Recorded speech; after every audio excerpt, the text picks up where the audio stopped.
За тэгэхээр өнөөдрийн хичээл маань болохоор тэнцвэр гэдэг хичээлээр эхэлж байна. Энийг та хэд маань аягүй сайн ойлгох хэрэгтэй юм шиг байна. За тэнцвэр гэж юу вэ гэвэл бүх орчлын ертөнцийн хуулийн талаар ярих гэдэг.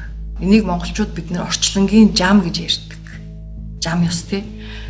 Хэдүүлээ хэмжээст ертөнцөө гэж ингээ ярьж байгаа шүү дээ. За бид нар болохоор ингээд 3D-гээс 5D гэдэг хэмжээст ертөнц рүү орох гээд байна тий. Өндөр ухамсарууд болохоор тэр 7 дугаар хэмжээст ертөнц, 13 дугаар хэмжээст ертөнц, 108 дугаар хэмжээст ертөнц гэдэг ч юм ингээд өөр орон зайнуудад бид нар оршоод байна гэсэн үг байхгүй юу? Тэгэхээр энэ хэмжээст гэдэг одоо ойлголттой энэ ертөнцүүд юугаараа зааглагддаг вэ гэхээр оюун ухамсарын хөгжлөөрөө. Хэрвээ бид нар сүнсийгтэй яаж бүтээдэг аргыг мэдчих юм бол сурчих юм бол бид нар өгснийхаа дараа сүнсийг бүтээдэг орон зайд очно гэсэн үг. Хэрвээ та инэрл хайрыг, нэмж сэтгэлийг сурч чадвал та өгснийхаа дараа бурхтын хэмжээст орон зайд орчих гэсэн үг. Та маш олон хүмүүст хохирол учруулсан бие үзлээрээ явсаар байгаад үхэж байгаа бол та тамийн орон зай руу очно гэсэн үг. Тэгэхээр өгснийхаа дараа бид нар яагаад дэлхий дээр дахин төрөөд байдаг вэ гэвэл та хүн болж чадахгүй яваад байна гэсэн үг байхгүй. Тэгээд хүний биеэрээ дүүргэх хичээл чинь дуусахгүй байгаа учраас бид нэр дахин хүн болж төрөөд байна гэсэн. Яаж бид нэр хүний төрлөөс гарах вэ? Энэ матриксаас гарах вэ? Тэ? Сансрын үр гэдэг нь шүү дээ, самсаараа. Хүний биеэр туулах ёстой бүх хичээлүүдийг та сурчвал энд дахиж төрөх шаардлагагүй болно. Бүхий оршихуйд өндөр ухамсарууд дэлхийг маш их хайрлж нандиндаг, хүнддэгдэг. Дэлхий бол сүнснүүдийн хувьд гэгэрлийн сургууль гэж ойлгож болно. За тэгэхээр үг дэсүүд ч юм уу өндөр ухамсарууд яагаад бидний амьдралд шууд нөлөөлж оролцож чаддаггүй гэвэл оршихуйн нэгдсэн хуулиуд гэж байна. Бүх сансар огторгүй ертөнцийн. Тэр хуулийг тамийн амьтадд ч дагна, дэлхийн биднэрч дагна, урхтын хэмжээстийнхэн ч дагна, бүтээгчдийн хэмжээстийнхэн ч дагна. Одоо хамгийн ёроолоос хамгийн дээд хүртэлх бүх хэмжээстийн сүнсгэл оршихуйд тэр нэгдмэл хуулийг дагаж оршдог. Тэрийг хинч зөрчих боломжгүй, чадахгүй угаасаа. Шийтгэл нь асар хүнд учраас ертөнцийн тэнцвэрийг алдагдуулна гэдэг нь өөрөө одоо маш том нүгэл гэх юм одоо тий. Ягаад тэр хар гарийнхан шууд бид нартай харилцаа үүсэхгүй байгаа юм тий. Ягаад үг дэдсүүд шууд бид нартай яриад ороод ирэхгүй байгаа. Ягаад бурхтууд шууд бүх хүмүүст туслахгүй байгаа чадлан байгаа хэрнээ. За яагаад вэ гэвэл ертөнцийн тэр нэгдмэл хуулиудын хамгийн гол хуулийн нэг нь хөндлөнгөөс үл оролцох гэдэг хууль байдаг. За энэ юу гэсэн үг гэвэл та хичнээн өндөр ухамсарын бодгал байх чинь хамаагүй нөгөө ертөнцийнхөө амьдрал үйл хэрэг систем лөө шууд дураараа нөлөөлөх боломжгүй гэсэн үг байхгүй. Тэгэхээр үг дэсүүд маань бидний амьдралд шууд орж ирч чадахгүй. Хар гарийнхан биднэрт шууд ингээд боддоор дээл гарч ирээд хүн болгонтой уулзаад байж чаддаггүй. Бид нар оршихуйн нэгдмэл хуулийг хүндэтгэж оршдог. За хоёрдугаарт нь болохоор бүх орчлон оршихуйн ертөнцүүдийн тэнцвэрийн хууль гэж байна. За энэ тэнцвэрийн хууль бидэрт өөрсөддөө те хүмүүс бидний тархинд энэ амьдралтайгаа дүүцүүлж ойлгох юм бол энэ өгөө авааны хууль гэж ойлгож болно. Өгж байж ав гэдэг хууль. Хэрвээ та бүхэндээ сургалтын төлбөрөө төлөөгүй, за мөн энэ хичээлд өөрсдөө цаг хугацааг зориулаагүй бол энэ сургалтанд суух боломжгүй тий. Тэгэхээр яаж энэ өгжиж авч байгаа зү. Тэнцвэрийн хуультай холбогдоод золиос гэдэг зүйл орж ирдэг. За хүмүүс бид нар амьдралаас асар их зүйлийг хүсдэг, хүслээс хүслийн хооронд бол амьдрдаг бодгалууд бид нар. Гэхдээ яагаад хүний бүх хүслүүд биелэж чаддаггүй гэвэл бид нар энэ тэнцвэрийн хуулийг ерөөсөй ойлгохгүй яваад идэм байх. Өгөө авааны хуулийг. Золиос гэдэг үгээр бас дүүж болох юм байна л да. Би бол тэгж ойлгоод байгаа. Надад үг дэцүүд маань анх холбогдоод надад оршуугаас асар том сонголт ирж ирсэн. Чи арга талынхаа энэ амьдралаар тий маркетингаараа нэг юм байгууллагатай ингээд ажилласаар байгаа дуусах. Эсвэл бол энэ дэлхий дээр хийх гэж ирсэн жинхэнэ ажиллаа хийж эхлэх үү гэдэг сонголт ирсэн. Алийг ч сонгосон би золиос гаргах юм байна гэдгийг ойлгосон. Хэрвээ би яг арга талынхаа энгийн үний амьдралаар амьдрья гэж сонгосон бол би насан туршдаа дотоод сэтгэлийн гаслантай, хоосролтой, амьдрал минь үн цэнгүй, утга учиргүй тарчлаан донд яваад би өөх байсан. Амьдралдаа ямар сэтгэл ханамжгүй. Хизээч амьдрч чадахгүй, амьд явсаар байгаа л дуусах байсан. Бэлэг талынхаа сүнснийхээ ажлыг сонгохдоо арга талынхаа амьдралын зүйлсүүдийг өгнө гэх юм уу та миний золиос. Бэлэг талынхаа яг энэ ажлыг сонгохдоо тухайн үед би өөртөө байсан бүх зүйлийг өгсөн оршихуйд би яг өгсөн юм шиг болсон. Нэг залуутай үерхдэг байлаа. Тэр маань үнэхээр сайхан залуу, сайн хүн. Угсаа гэрлэнэ гэж боддог байсан. За тэр залуугаасаа болсон. бүх найз нөхдүүдээсээ харилцаагаа тасалсан. Бүх шүү. Нэгийг ч үлдээлгүй. Гэр бүлээ бүгдийг нь орхисон. Ээжигээ, ах эгчигээ, дүүнэрээ бүх зүйлийг орхисон. Сонирхол юу гэдэг тийм миний карьер. Тэгээд бэлэг талынхаа одоо үйл хэрэг рүү орсон. Гэхдээ би яг анх энэ бүхнийг орхиж явахдаа за би ингээл ерөөсөө нөгөө өмнөх тархинд цугцсан кодны дагуу сэтгэхэд байгаа байхгүй юу? Ингээл би угаасаа ламын амьдралаар амьдрах юм байна. Би хизээж хүнтэй суухгүй юм байна. Би хизээж дахиж шоудахгүй юм байна. Би дахиж хизээж тэ эрэгтэй хүнтэй орооцолдохгүй юм байна тий. Би хизээж одоо гойж гоодохгүй юм байна. Гэхдээ зүгээр л цаанаасаа өгөхөд ингээд дуртай байсан. Их зовлонгүй бүгд ингээд өгсөн. Тэгээ өвгдөд маань дараа нь хэлсэн байхгүй юу? Охноороо үнэхээр их бахархдаг. Хүний амьдралд яг нэг л удаа тийм маш том боломж ирдэг гинэ. Бүх хүний амьдралыг нь өөрчлөх. Тэгвэл ихэнх хүмүүс тэр ирсэн боломжоо барьж авч чаддаггүй. Тэгэл өнгөрөөчдөг, таньдаггүй. А би болохоор ягаад ч юм бэ нөгөө дотоод дуудлагаад агаад өөрөө өөртөө үнэн байсныхаа ачаар амьдралаас өгсөн тэр том боломжоо бариад авцсан юм байна. Яг тэр сонголт тэр боломж байсан гэсэн үг. Надад дуршугаас өгсөн. Тэгсэн чинь өвгдүүд маань дараа нь инээлдэд байхгүй.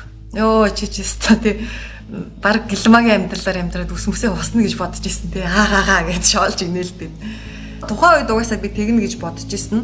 Өвгд ээсүүд маань миний сэтгэлийн хатыг шалгаж сорьсон юм бэл. Яа гэвэл би асар их үн цэнийг олж авах гэдэг учраас тэрэндээ дүйхээр өглөгийг өгөх буюу золиосыг гарах учиртай байсан. Тэгсэн чинь нэх удааг үдээ 2 жилийн дараа л би буцаад хэвийн амьдралтаа орсон. Үнэхээр гоё байсан. Би өмнөх цаг үеийн клиентнүүд шиг ингэж амьдралаас тий салж амьдрах албагүй юм биш тий. Яадаг гэвэл миний гэгэрэлд хүрэх зам өөр юм билээ. Тэр бүх зүйлээ хайдаг тий амьдралын хүлээснээсээ салдаг хүн хөтлөө тэгэж гэгэрдэг хүмүүс бол хоосон чанарын аргаар гэгэрдэг. Бүх хүсэл шуналыг тасдаж хүчээр энэ дэлхийдээ уягдах уяасаа өөрийнхөө сэтгэлийн хүчээр тасалдаг гэсэн үг байна. А би болохоор үгүй миний сүнсний даалгавар өөр юм бил. Би дүүрэн чанар гэдэг аргаар гэгэрэх гэж ирсэн. Энийг хүмүүст таниулах гэж ирсэн сүнс юм байна би ойлгосон. Яг энэ үед эзэн Чингис хааны хамгийн алдартай сургаалыг ойлгосон. Бие засаад гэрээ зас. Гэрээ засаад төрөө зас. Тэгэхээр энэтэй монголчууд бидний өвөг дээдсийн 9 хүслийн гүн ухаан дахиад холбогдоод ороод ирж байгаа. За эзэн Чингис хааны бие зас гэдэг хүслийн 3 багцад эхний хүсэл буюу эрүүл энхийн хүсэл. За шүд чинь ингээд бүр амар хавдцсан янгинаад те тавантаж чадахгүй бүр ингээд янгин яг өглөө те шүд чинь бүр асар их өвдөж ийн гэж боддоо. Шүд өвдөх ямар муухай байлээ те бүрстэй ёо. Шүд өвдөж явах үед юм амьдралын зорилго те юу хоолунд идэх те юу лизинг мизинг зүгээр яаж энэ өвдөлтөөл болиулах вэ гэдгийг л бид нар боддог үстэй. Тэгэхээр бидний өвөг дээдсүүд хүний бие өвчтэй зовлонтой байгаа цагт хүн ёсороо амьдрах боломжгүй байна гэдгийг ойлгоод хамгийн ихний хүсэл бол хүн хүслээ дүүрэх чадвартай, амьдрах чадвартай, эрүүл байх хэрэгтэй юм байна гэдгийг таниад эрүүл энхийн хүслээс 9 хүслийг эхлүүлсэн юм байна. За тэгэхээр энэ бие зас гэдгийн ихний хүсэл шүү. За хоёрдугаарт нь болохоор эдийн хүсэл орж ирдэг. Өнөөдөр та мөнгөгүй болвол яаж энэ сургалтанд суух вэ? Өнөөдөр та өмсөж байгаа хувцас яаж худалдаж авах вэ? Идж байгаа хоолоо, амьдарч байгаа байраа, ууж байгаа кофего, усаа. Гэтэл яг энэ буддын шашны хоосон чанарын хамгийн том алдаа нь биднэрт суулгасан код шүү хүмүүсээ. Мөнгөтэй байх нь, баян байх нь нүгэл гэдэг кодыг хүн төрөлхтөнд суулгачиж. Үгүй, мөнгөтэй байх нь буян юм байна хүмүүсээ. Яагаад энэ дэлхий дээр тэ ийм их эд баялаг байгаа? Хүмүүсээ та нар идлээч гэдэг нь оршихуун бэлэг юм байна. Тэгэхээр би хамгийн түрүүнд багш нь баян байх нь буян юм байна гэдэг шинэ кодыг өөртөө суулгаад эдийн хүслээ дүүрэх учиртай юм байна гэдгийг таньж эхэлсэн. За бие засахын 3 дугаар хүсэл боловсролын хүсэл. Та ямар цаг үед амьдарч байна? Тухайн цаг үе болгонд хүн төрөлхтөнд эзэмших боловсролын хэлбэр талбарууд нь өөр өөр байдаг. Дэлхийн 2 дугаар дайны үед бол хамгийн том боловсрол юу байсан бэ? Амьд үлдэх чадвар байсан. За бүр тэрний өмнө хүү нэгдлийн үед те ан агнах, хоолоо хийж идэх. За урц гэрээ барих гэдэг ч юм уу те. Тухайн цаг үед хүнд заавал байх шаардлагатай амьдралын ухаануудыг боловсрол гэж ойлгож болох юм байна. Тэгэхээр бидний энэ цаг үеийн хамгийн том боловсрол өөрөө юу вэ гэхээр миний бодлоор энэ хүн чанар. Бусдыг хайрлах, өөрийгөө хайрлах. За ингээд эрүүл энхийн хүсэл, эдийн хүсэл, боловсролын хүслээ дүүргэсэн хүнийг бидний үг дээдсүүд энэ бол бие зассан хүн байна гэж үздэг байжээ. За дараа нь гэрээ зас гэж орж ирж шít. Гэрээ засахын 3 хүслийн эхнийх нь амдын хүсэл, нөхөрлөл, найз нөхөд, хамтрагч. Бусад үгүй бол бид нар оршин тогтох боломжгүй. Хүн бол сүргийн амьтан. Тэгэхээр бусдтай яаж харилцаа үүсгэх вэ? Бусдтай яаж хамтрах вэ? Ямар үед би бууж өгөх вэ? Ямар үед би хүч хэрэглэх вэ? Ямар үед би чимээгүй байх вэ? Ямар үед би дуу хоолойгоо чөлөөтэй илэрхийлэх вэ гэд тээ. Энийгээ сурах хэрэгтэй байд юм байна. Бид нар бусдтай хамтарч сүргийн тогтолцоондоо тий одоо хэнийгч өөрийгөө болон бусдыг хохирохгүйгээр оршин тогтох ухаандаа суралцах хэрэгтэй. За дараа нь гэрээ засахын одоо 2 дугаар хүсэлт нь ханы хүсэл гэж орж ирдэг. Дахиад буддын одоо шашны тий бас нэг юм алдаа. Гэтэ энэ буддын шашны алдаа биш юм бэл. Зүгээр бурхан багшийн тэр ариун нандин сургаалыг гуйвуулсан хүмүүсийн алдаа л гэж би хэлнэ. Бэлгийн харилцаанд орох секс хийх нь нүгэл гэдэг тарих угаалт. Миний нүдэнд өнөөдөр бүх хүмүүс ариун нандин харагддаг. Бүх хүмүүсийг харахаар л миний хайр үрээддэг. Энэ хүн ямар гоё юм бэ? Бусдаас өөрөөрөө оршиж байгаа нь ямар гоё юм бэ гэж санагддаг. Хүн болгон ариун гэгээ нандин ямар ч адгийн хулгайч байсан ч гэсэн үгүй. Тэр зүгээр сүнсний тууллаа хийж хөгжиж яваа сүнсэл гэж надад харагддаг. Тэгэхээр энэ ариун нандинтэй энэ хүмүүсийг энэ сүнсийг төрүүлж байгаа тэр өгүүл хэрэг яахаараа бузар гэж яагаад энэ нүгэл юм бэ? Чингис хаан нэгтэй Сүхэ Баатар өөлөн үжин хоёртэй хайрлж ээж тэр бэлгийн харилцаа гэдэг үлээр л тэр хүнийг үйлдвэрлэе үсттэй тий. Өнөөдөр Эрдэнэ цогтыг ээж аав нь тэр хайраараа үйлдвэрлэе үсттэй. Болормоо хичээ ануу дээрээ тий бидний бүгднгийн. Тэгэхээр энэ бэлгийн харилцаа бол ингээд нүгэл юм байна гэдэг улбаагаас болоод энэ шашны одоо тарих угаалтны гайгаар монголчууд бидний бэлгийн боловсролын энэ супер систем нөрөө алдагдчихж тэрний гайгаар өнөөдөр абортонд орж үзээгүй эмэгтэй хүн алга. Одоо бүр амар болсон гэж аахгүй өсвөр насны охтууд бүр зүгээр ингээ хэмээ үзэгдэл болсон. Тэгээд бэлгийн харилцаа нь ийм учиртай гэдгийг тайлбарлаж өгөх эцэг их байхгүй учраас яах юм? Порно л үзэн штт. Энэ цаг үед асар их порноны донтолтой байгаа. Насан туршидын киноны өсвөр насныхны хувьд ээж аавтайгаа ярих гэртээ ээж аав нь бузар бохир ичмээр зүйлгээд өөртөө кодлцсон. Тэр хүүхэд бэлгийн боловсрлоо олж авмаар шүү дээ. Өөр хинээс олж авах юм бэ. За тэгэхээр ханы хүсэл нь дүүрчиж яах нь өөр хүүхэд заяана буюу үрийн хүсэлгээд ингээд эдгээр 3 багц хүсэл нь гэрээ засахын 3 хүсэлд орж байна. Тэгэхээр бие зассан хүн, гэрээ зассан хүн яах нь одоо нийтийн хүсэл рүү орж эхэлнэ. Төрөө засаж эхэлнэ. Нэг ч хүмүүн болгон төр гэж явдаг монголчуудын хувьд. Нэг ч хүн болгон жаргалтай байж төр засаг улс өөрөө жаргалтай байдаг. Нэг ч хүн болгон баян чинэлэг байж улс баян чинэлэг байдаг. Өвгдээсүүдийн маань үед шорон гэж байгаагүй, эмнэлэг гэж байгаагүй, гуйлахчин гэж байгаагүй. Яг тэр Монгол улсын их Монгол улсын оргил одоо сэрэг мандалтын үед гэх юм да. Ерөнхийдөө 1100-аад оноос 1500-аад оны хооронд гэсэн үг. Тэгэхээр энэ юу гэсэн үг вэ гэвэл манайхаа бодох юм бол тэр цаг үед амьдарч ирсэн бүх хүмүүс бие зассан хүмүүс байсан гэсэн үг байхгүй. Эмнэлэг байхгүй гэхээр яаж юм? Эрүүл мэндийн хүслээ дүүргэсэн хүмүүс. Гуйлахчин байхгүй гэхээр яаж юм? Эдийн хүслээ дүүргэсэн хүмүүс. Шорон байхгүй гэхээр яаж юм? Боловсролын хүслээ дүүргэсэн хүмүүс. Хүн болгон бие засчих юм бол нийгэм автоматар өөрөө засагдаад байна. Та бүхэн өнөөдөр яагаад сэрж байгаа юм? Бид нэр бие засахын тулд, тэгээд гэрээ засахын тулд, бүртээ томроод чадвал бид нэр төрөө засахын тулд. За ингэж ойлгож болно. Тэгэхээр энэ 9 хүслийн гүн ухаан маань яагаад тэнцвэрийн хуультай одоо холбогдож орж ирж байгааг би мэдэхгүй байна. Анх удаага л одоо танаа анги дээртэй ингэж гоё дэлгэрэнгүй гоё тайлбарлагдаж орж ирж байна. Тэгээ манайхан эндээс бас зөндөө зүйлээ ойлгож байгаа баха. Айгүйх нөө чагт түгжээнүүд чинь тайлагдаад байгаа мэдрэмжүүд чинь орж ирээд ярихад айгүй гоё урамтай байна. Тэгээ өчигдрийн шиг нөгөө ширүүн те хилгэнсэн эрчимүүд ерөөсөө орж ирэхгүй байна. Өнөөдөр айгүй зөөлөн явж байна. За өөр юу орхигд болсон юм бэ? Төрөө засахтай холбоотой 3-ыг та хэлнэ гэдэг чинь. Өө тийм. За төрөө засахын хамгийн ихний хүсэл нь эзэн эрхийн хүсэл. За 7 дугаар хүсэл шүү. Эзэн эрхийн хүслээр эхэлнэ. Энэ юу гэсэн үг вэ гэвэл бие засаад гэрээ засчгаар хүн нөгөө амьдралынхаа үүрэг даалгавар утга учраа олцсон гэсэн үг байхгүй. Одоо та бүхний нөгөө хайгаад байгаа голын хатгаас олцсон. Өөрийнхөө заяанда эзэн суудсан хүмүүс буюу эзэн эрхийн хүсэл гэсэн. Бүх зүйлдээ эзэн эрхээ тогтооцсон. Би өөртөө эзэн. Би гэр бүлдээ хариуцлага үүрдэгтэй. Би энэ гэрийн эзэн. Би энэ улс орны эзэн. Би ирээдүйн эзэн гэдгийг ойлгоцсон гэсэн үг. За дараа нь инх амгалангийн хүсэл. 8 дугаар хүсэл. Их хамгааллын хүсэл гэдэг нь яах нь нөгөө бүх санхүү боловсролтой эрүүл энх энэ амьдралын чинь санаа зовх асуудлууд байхгүй болоод ирэхээр хүн амар амгалан болохоос өөр яах юм бэ? Амьдрал өөрөө асар их хайр, цэнгэл, баясал, таашаал, өглөө болгон сэрхэн өөрөө утга учиртай санагддаг. За энэ хамгийн сүүлийн хүсэл, 9-р хүсэл нь мөнхийн хүсэл гэж орж ирнэ.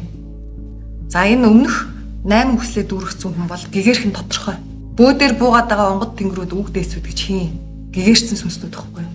9 хүслээ дүүргэж гисэн бидний үг дээсүүд гэсэн үг. Танаас өмнө амьдарч ирсэн таны өндөр ижи аав нар чинь гэсэн үг. За тэгэхээр золиостэй тэнцвэрийн нөгөө өгөө аваар руугаа буцаад орё. Тэгэхээр манайхан одоо ингэдэг юм байна л да. Та бүхэн амьдралын зорилгоо үүрэг даалгавраа ингээд хайгаад байгаа хүмүүс байгаад байна шүү дээ ингэ тэр юм. Тэгээ яг үннийг хэлэхэд миний амьдралын тулдварчлаар шүү дээ. Нөгөө 2400 хүн гэдэг ч юм уу тийм. Хүн угаасаа амьдралын үүрэг даалгавар зорилгоо мэддэг. Зүгээр таньдаггүй энэ биш байх гэд яваад идэм бил. Тойроод яваад идэг. Яагаад тойроод яваад идэг вэ гэвэл ихэнх хүмүүсийн хувьд айцынхаа шоронд хүлэгдсэн байдаг.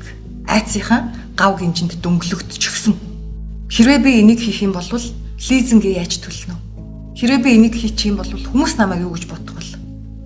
Хэрвээ би энийг хийх юм бол энэ яг миний хүсэж байгаа тэр цэнгэл таашаалыг энэ надад өгөх болов гэд үйлдэлээ айцаараа хориод идэг. Тэгэхээр хийж чаддаггүй. Одоо багш нь бол тэ за юу л болов гэж би бүгдийг хайсан байхгүй. Айцын цаана зориг байдгаа гэдгийг таньсан. Ерөөсөө хүнд гарч ирж байгаа, илэрч байгаа бүхий сэтгэл хөдлөлүүд арга бэлэг шиг зоосны хоёр тал шиг хоёр туйл зэрэг явж идэг. Энийг хүмүүс ойлгох хэрэгтэй юм бэл. Энийг ерөөсөө ойлгодоггүй. Хэрвээ айдас байхгүй бол зориг гэдэг зүйл орших байсан болов уу? Хэрвээ уур хилэн гэдэг зүйл байгаагүй бол хүнд хүлцэл гэдэг сэтгэлийн төлөв байх байсан болов уу? Хэрвээ үзэн ядалт байгаагүй бол өршөөл уурчлал өөрөө орших уу? Тэгэхээр бид нар яадаг вэ гэвэл ямар нэгэн сэтгэлийн төлөв гараад ирэхээр дандаа нэг туйл дээр нь дэмжигнээд идэг гэсэн үг. Айдас гараад ирэхээр тэ айхаа сонгодог.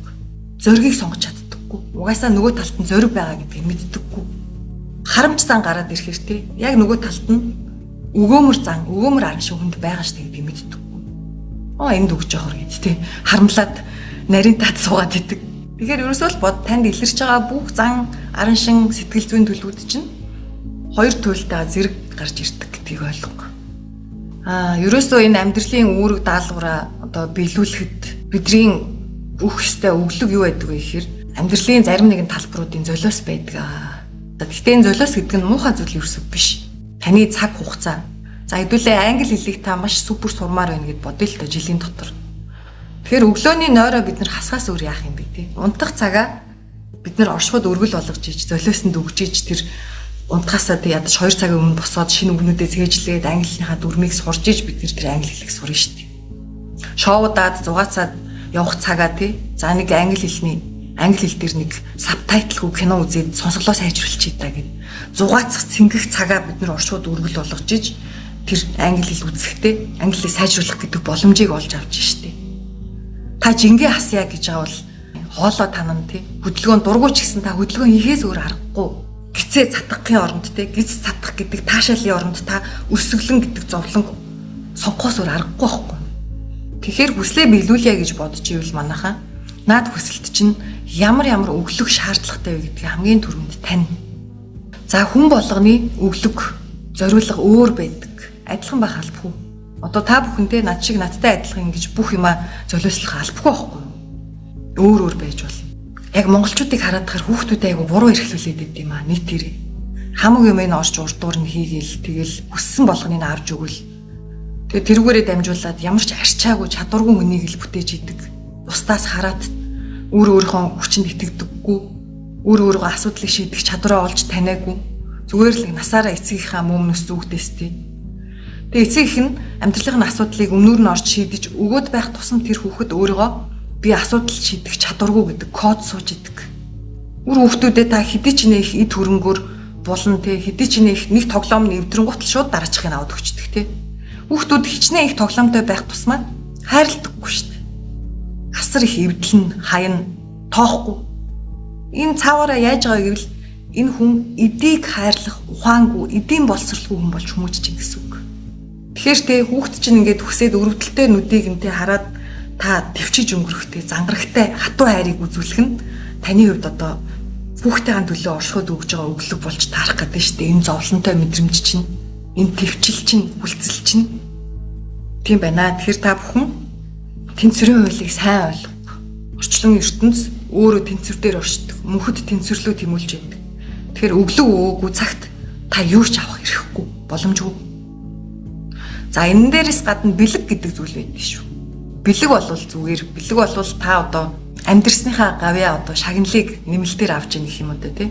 Шуус танд хишиг урам зориг өгч ийн гэж ойлгож болно.